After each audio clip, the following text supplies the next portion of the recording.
Since Trump came to power, the world is reshaping. Strings of influence are being withdrawn from traditional and new zones of influence. Watching global shifts closely, the bigger players, as well as smaller states, are repositioning themselves. Ruling party parliamentarian Arsen Torosyan sits down with the Voice of Yerevan for details of Armenian foreign policy.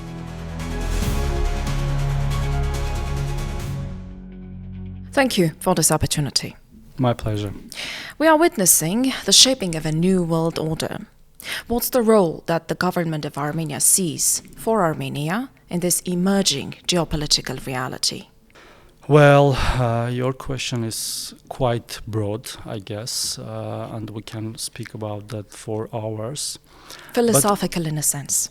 Yeah, but at least we are trying to follow all the events happening both in the region and broader region, between Europe and Russia, and between the same United States and Europe, its allies and adversaries. And of course, Armenia's foreign politics should consider all these developments, because the balancing foreign policy that we are trying to implement, it's about these kind of things, that we are not stick to the cliches and stereotypes in foreign policy, but rather try to observe these emerging trends and put ourselves into these new realities, or all the real world, as we say, because we recently promote this idea of real Armenia. And it's very well connected to the real world, which sometimes do not comprehend to our dreams, our maybe aspirations, or our wishes. And we have to face that.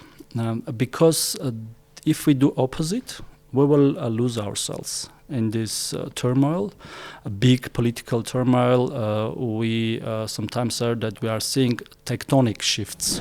US-Ukraine-Russia triangle altercations throw state leaders off balance. No calculation works. US-Armenia strategic partnership was signed on the eve of Trump's inauguration. With more than 80% of US aid frozen, it is hard to know what to expect on this front. Will Trump administration assume their legacy of partnership? So far, traditional methods of conducting politics or diplomacy are off the radar, leaving present or potential partners with little clue.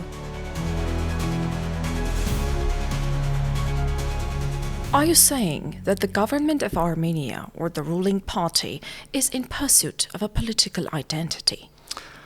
I think we all, not only political establishment, but all Armenia, its society is in kind of reflection period.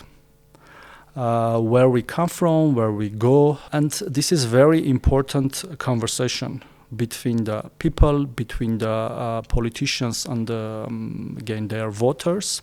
What's the practical outcome of all this philosophy? It's conserving our statehood and saving our sovereignty and independence, because otherwise, if you more concentrated on the things which maybe historically used to be yours, but legally and internationally is not, you can lose what you have in reality. Like, you can lose Armenia if you think and do more about things that you used to have maybe like centuries ago, rather than that you have right now. It's very simple. And moreover, if you claim something that it's not yours, the opposite side can claim the things that are yours right now.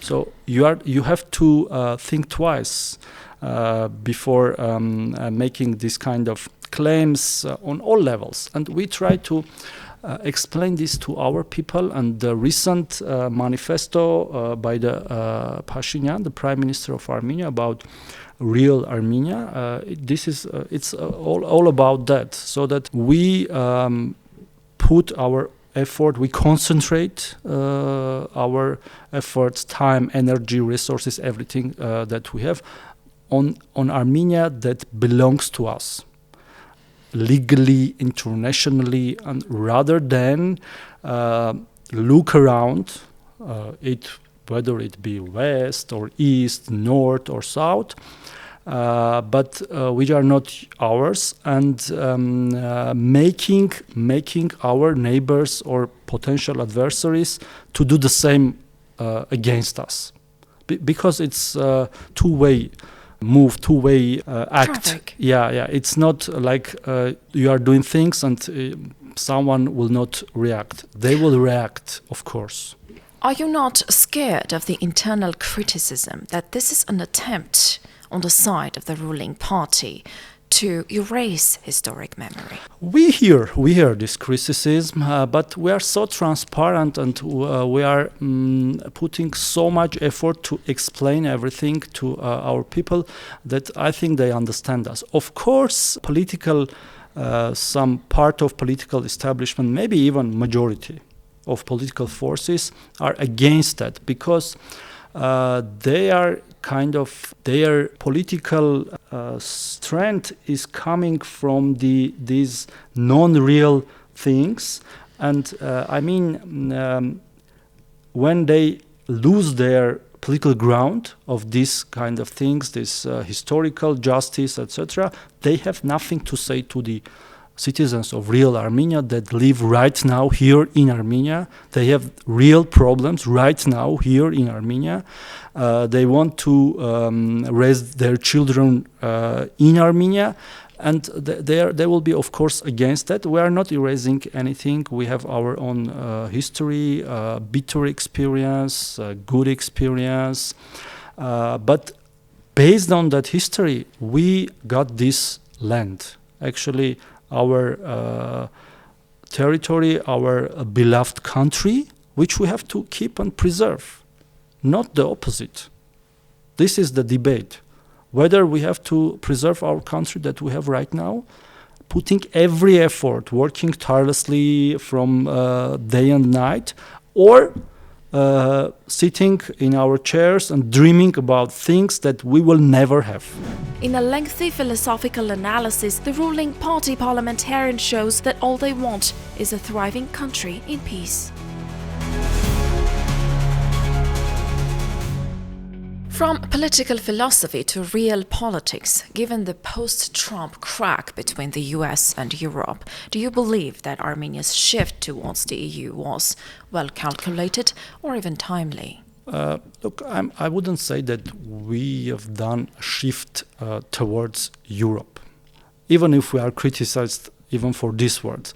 We have done shift from, as I said previously, from being dependent on one union or one geopolitical center to be interdependent on lots of countries, unions, and geopolitical centers. And it's very well fits what's going on right now in the world between US and its traditional allies, the Europe, Canada, other neighbors. We should continue the same way. The same Trump administration says that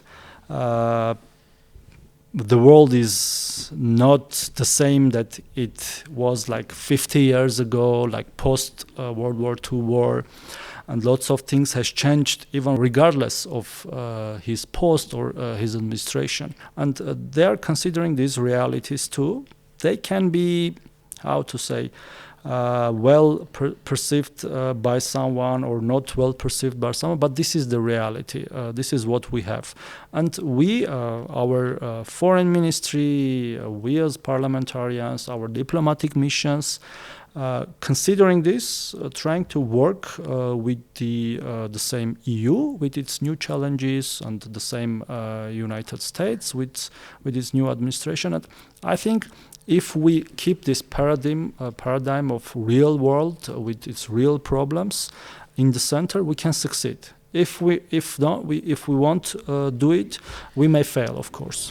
This has been a tough sit-down for the ruling party parliamentarian, yet another challenge is coming. Relations with a traditional strategic ally, Russia, are not exactly in the best shape. After the civil contract assumed power, a shift towards the West is notable.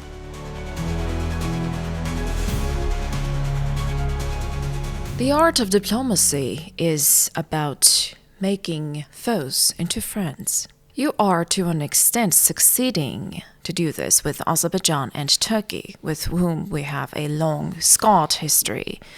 Why not with Russia? We don't want to make relations worse with anyone.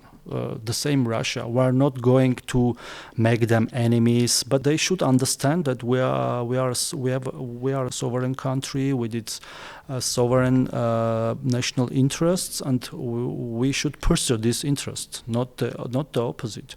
And we are saying this not only to Russia but everyone else. And when we see that our traditional partner doesn't provide the support to Armenia that he has to or he had to provide, we don't have any other chance to seek new alliances around the world. And it is irreversible. Even if they right now say that they will provide, or if they start to provide this support, political, military, I think we learned from our experience that reliance on one country or one union which once betrayed us, it's not possible.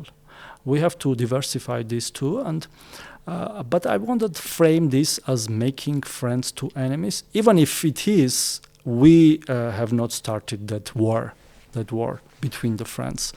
Maybe we should ask them why they are making their friends their not enemies, but at least less friendly than before. I wouldn't say that we are very much succeeded in making friendship with Turkey and Azerbaijan. We are still, of course, You're taking steps. Yeah, we are, and we are very solid in taking these steps based on the international law, based on the legitimacy between our countries. But we are still witnessing this non-constructive manner. They are not behaving in good faith in some areas. But we don't have any other, I wouldn't say any other choice, but any other way of dealing with this situation. We have to be as constructive as possible, especially to our international partners. The same US, European Union, Russia, even Russia. When we say something, we say, look, this is based on international law and on the legitimate base that we have. I think if we again go this way, we will succeed, or at least we will have more success than if we don't do it that way. And we have a good example, the delimitation demarcation process between Armenia and Azerbaijan that started last year. We succeeded in it because we put only legally binding documents and legally approved maps under this process, and we could reach this small part demarcation, the limitation, 10 or 11 kilometers, but it's a big step, making the principles for the whole demarcation and delimitation process between the Armenia and Azerbaijan, which is like about 1,000 kilometers of border. And the same with deblocking of the roads and communications between Armenia, Azerbaijan, and Turkey. We are ready to open. Actually, our roads are open right now. They can come and go if they wish, and as other countries do, as Iranian trucks, for instance, enter Armenia and exit to Georgia. And they don't have anything to say against that, actually. When we put this way, like legitimate legal documents, international law, they don't have to say anything against that. They can do like their propaganda for their internal use, for their, I don't know, for their friends or other allies. But the reality is that on the ground, they cannot say anything against that.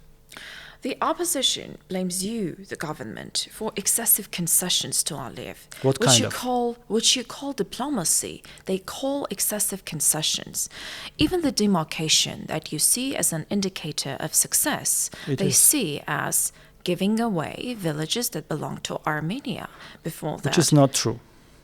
They say... They couldn't mention any land that is given to Azerbaijan that belonged to us. They say that you concede to any demand that Aliyev puts forth for the sake of a piece of paper that he will have no regard for. But this is a baseless criticism, because when we ask questions, they cannot even answer to them. Which kind of land, which part of the land is given to Azerbaijan that belong to Armenia? They claim that a church should be passed to Azerbaijan, some lands that belong to the Armenian villagers, we have to pass to Azerbaijan. But we did actually the opposite. We delimited the border and demarcated it, and even parts that before were not used by Armenian farmers in that part of the region, turn out to be Armenian. And we put this borderline between Armenia and Azerbaijan, and now they can use it.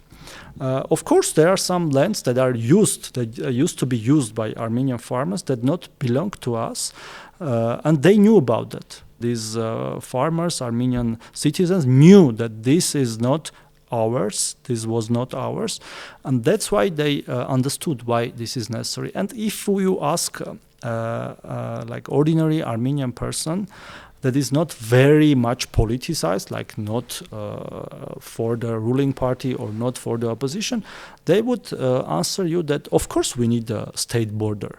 How can a country or a state can be without a border? And this was the case. Actually, this is the case still with the Armenia and Azerbaijan border.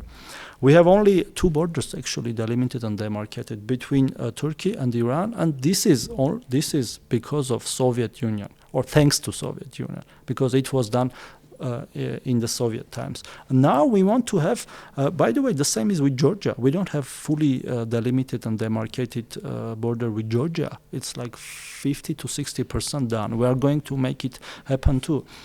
And we cannot avoid that. And if we want to, again, preserve our territorial integrity and our sovereignty, it's so necessary that it cannot be avoided, and it cannot be otherwise. And the criticism is there, of course, their job to criticize us. And our job is to show our people that their criticism is baseless and groundless, nothing to do with reality. We are even inviting all of our citizens to visit that villages that are demarcated and delimited, and to see our border with border fence, with our border guards, and how more safe is it. No shootings there. Opposite to previous situation that we used to have shootings. And if we have this kind of border along the all borderline, it would be just perfect for Armenia. And the right to criticize is obviously the government's achievement as part of the young democracy that the country is. Freedom of speech. How do you evaluate Armenia as a young democracy? And my second question will be, is democracy in this new world order still a winning card? Democracy is our internal belief, I think, not a geopolitical choice, and it cannot be a geopolitical choice regarding your second question.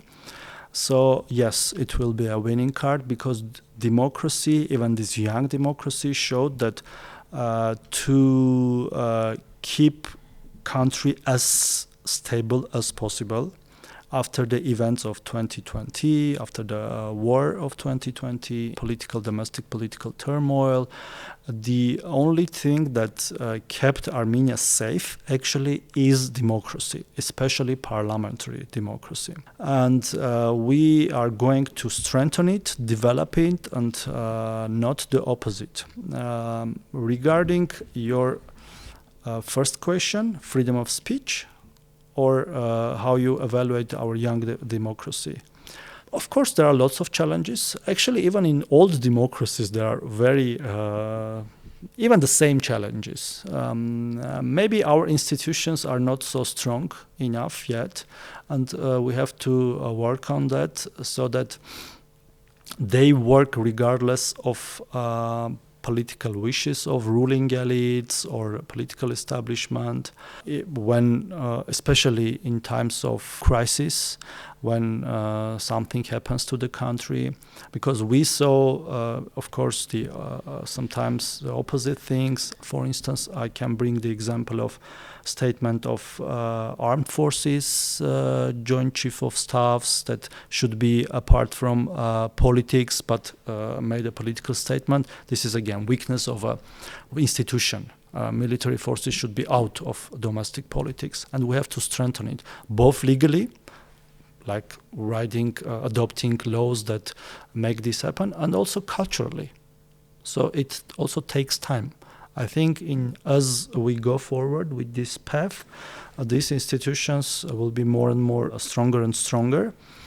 Of course, we are listening and also witnessing criticism being more democratic than necessary, but democracy cannot be how to say, it is always important to keep these values and not to make them work for your own sake. Because, for instance, sometimes our supporters requires us to be more harsh on opposition, to shut down their voices, etc. But I personally, and I think all of us, are against that, because this is a freedom of speech and transparency and democracy that should be in place regardless of who is in opposition and who is ruling the country in majority, because next elections can bring us to the opposite position. So we should always consider that we can be one time and we will be in opposition, and we cannot act that way. And we are very much committed to protecting these values, also developing and making them more and more stronger and stronger.